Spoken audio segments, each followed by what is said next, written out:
اعوذ باللہ من الشیطان الرجیم بسم اللہ الرحمن الرحیم السلام علیکم ورحمۃ اللہ وبرکاتہ۔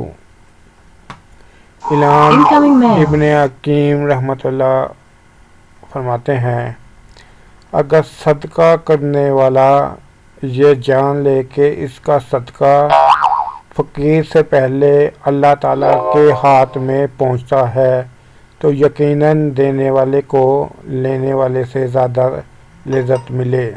سبحان اللہ۔ دین کی بات پھیلانا بھی صدقہ جاریہ ہے۔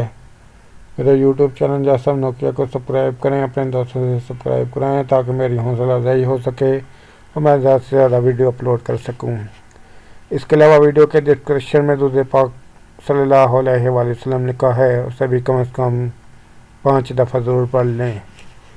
السلام علیکم ورحمۃ اللہ وبرکاتہ۔